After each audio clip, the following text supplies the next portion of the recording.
China's economy is a disaster because of mismanaged COVID policy. But worst of all, there's still a massive cover-up going on. That and more on this week's China News Headlines.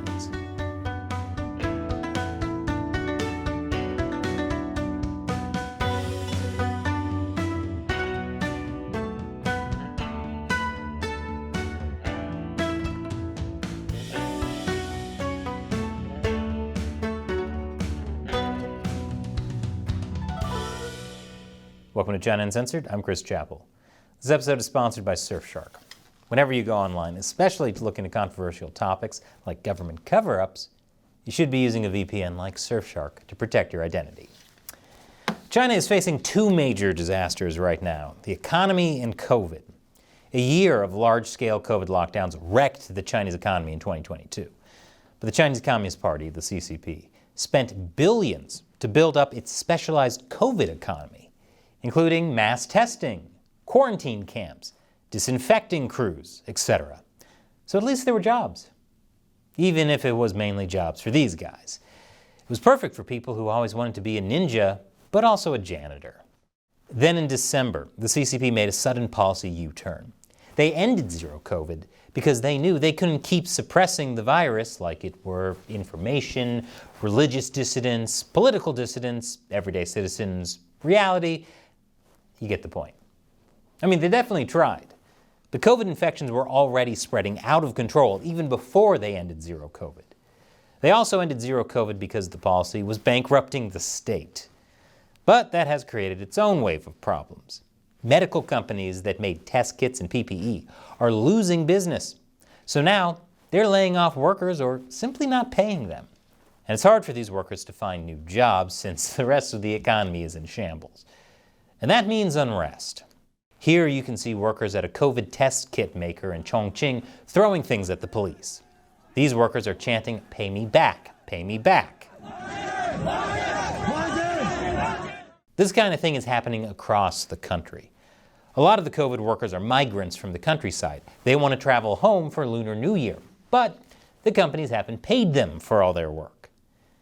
And it's especially upsetting because those same companies that are now laying people off made big profits last year from the government. The province of Guangdong alone spent $22 billion on zero COVID over the last 3 years. So basically, local governments spent a lot of money that put them even deeper into debt. Certain companies made huge profits and workers didn't get paid. Before long, these ninja janitors will start brawling. And you don't want to fight a ninja janitor because they always sweep the leg. Meanwhile, with the end of zero COVID, cases of infection in China are skyrocketing. One study says COVID cases are at 900 million, which would mean about 2/3 of the entire Chinese population has gotten infected. Making this worse is that hundreds of millions of Chinese are traveling to their hometowns ahead of the Lunar New Year on January 23rd. But don't worry, because according to China's COVID czar, infections have dropped to a low level. A low level, relatively speaking. What does relatively low even mean? No one has any idea because the CCP's been covering it up. For example, how many people in China have died from COVID? Well, officially, China reports 60,000 COVID deaths since early December. That's more than 10 times their previously admitted figure of just 5,000 some deaths. But the thing to remember about China's official statistics is they always have a political purpose, which means they're usually a lie. In this case, a massive lie. If the same percentage of people die in China from COVID as in the US, the real number of deaths in China is easily in the millions. Meaning, there's a huge tragedy happening in China right now, and very few people have any idea. But the truth is, we just don't actually know how many people have died. And the CCP is working hard to make sure the world never knows. At the end of last month, Chinese authorities stopped publishing daily COVID data. They also essentially stopped testing people, because if you don't test them, then they can't prove they had COVID. And now doctors are discouraged from citing COVID on death certificates, just to ensure that in the future there'll be no easy way to ever find out how many people died. It's a massive cover-up on top of a massive cover-up. It's like Inception. Only instead of being in a dream and it ending abruptly, we're in a nightmare that lasts forever. It's hard for the Chinese Communist Party to earn people's trust when they're claiming hardly anyone is dying from COVID. Tell that to these people, waiting in long lines for a crematorium in Shanghai. Yep, they're standing outside with their dead loved ones, waiting for a chance to cremate them. And the CCP says hardly anyone is dying? You know, they could cremate people a lot faster if only the CCP would put their gaslighting to better use. Another downside to the party covering up how bad COVID is it means local officials can't justify putting lots of resources into helping people who are sick. So the Chinese masses have to take the COVID fight into their own hands. There are long lines at Chinese pharmacies with people trying to buy basic drugs like ibuprofen to reduce fever. Does standing for hours out in the cold also help bring down your temperature? The only thing people in China aren't lining up to do right now is congratulate the CCP on a job well done. People have turned to social media for help, like phone apps and WeChat groups where people offer to share their unused medicine with each other, which is actually really nice. But the CCP does not think this is nice, because it means citizens are now gaining real-world experience in effectively living without the party. And the traumatic experiences risk upending the social contract that underpins the Communist Party's legitimacy, an acceptance of one-party rule in return for competent governance that keeps people safe and improves their lives. Well, with 900 million people infected, despite years of lockdown, I'm not sure people feel competent governance has kept them safe or improved their lives. And after the break, the Chinese Communist Party really needs money. Your money. Welcome back. The Chinese Communist Party is in a difficult financial situation. The years of COVID lockdowns and supply chain problems have badly hurt manufacturing and exports. Not to mention all the money the government spent on zero COVID stuff that turned out to not actually stop COVID. Samuel Bankman-Fried made better, more honest investing decisions than the CCP.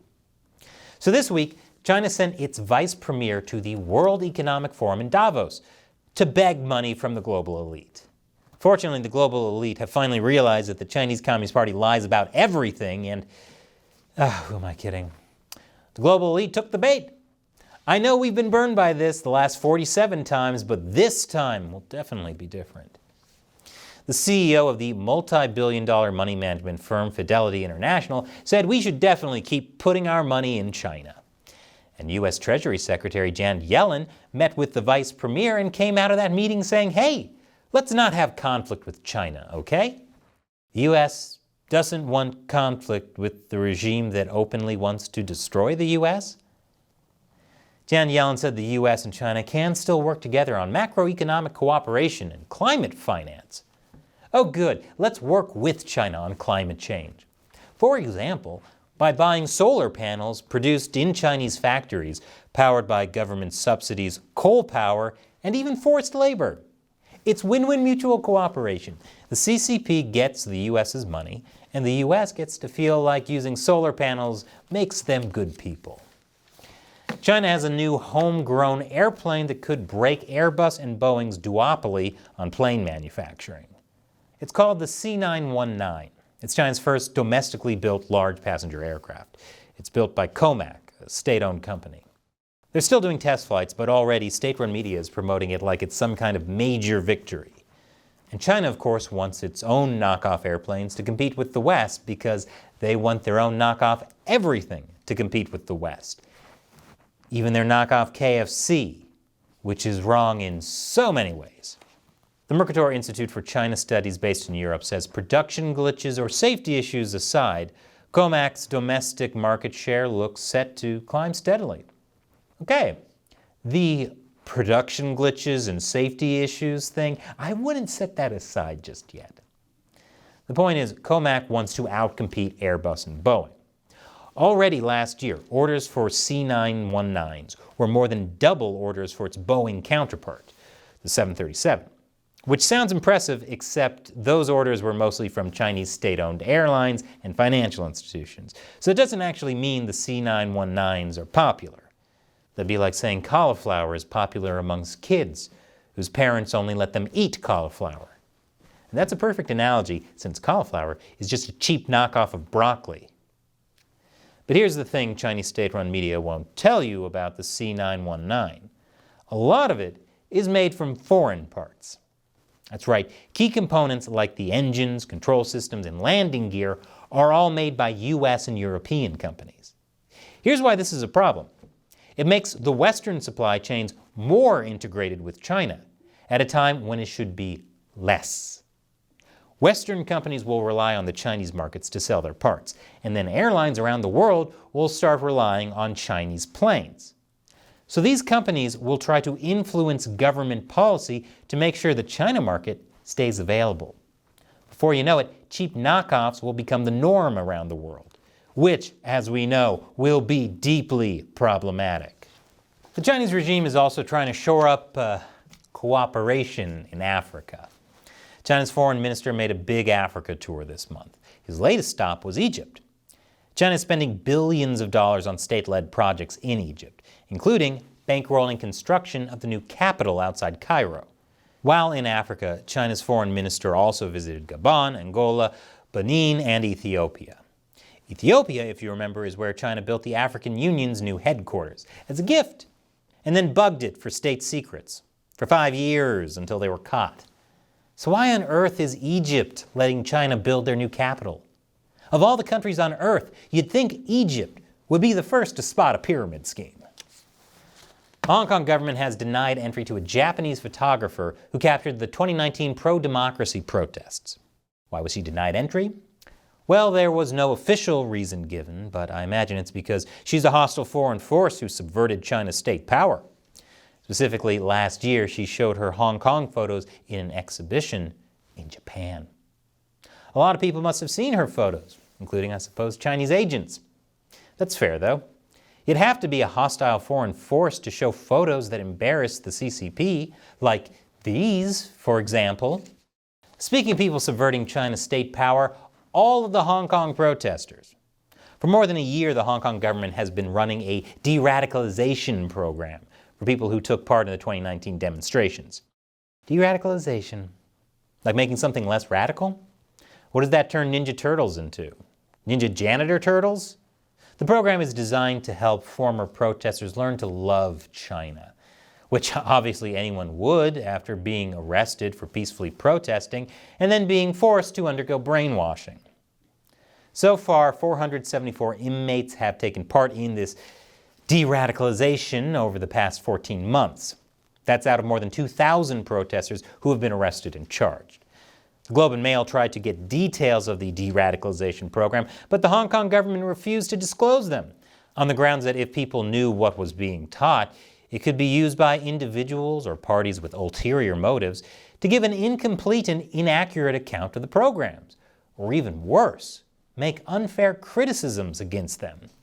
Well, I, for one, would never make unfair criticisms of the Chinese or Hong Kong governments. All my criticisms are completely fair. And I do love China, just not the CCP. And this episode is sponsored by Surfshark. When you go online, everything you do is being tracked and logged by the websites you visit and your internet service provider, and in many cases, by your government, or by one foreign government in particular that bankrolled your country's telecom network. The point is, no matter where you live or what you do online, you should always be keeping your internet activity private with a VPN. And now, Surfshark has servers you can connect to in over 100 countries. That's more than any other VPN, so that makes your connections faster and more reliable. Plus, Surfshark has top-of-the-line encryption and a no-logs policy, meaning they don't collect your browsing data. In fact, Surfshark was rated Editor's Choice for the best VPN for privacy and security by PC Mag. So check out Surfshark. With just one Surfshark account, you can connect as many devices as you want. Try it out now. Surfshark has a special deal that includes 83% off a 2-year plan plus 3 extra months for free. You can protect yourself for just $221 a month.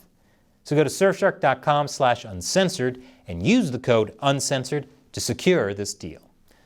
The link is in the description below. Once again, I'm Chris Chappell.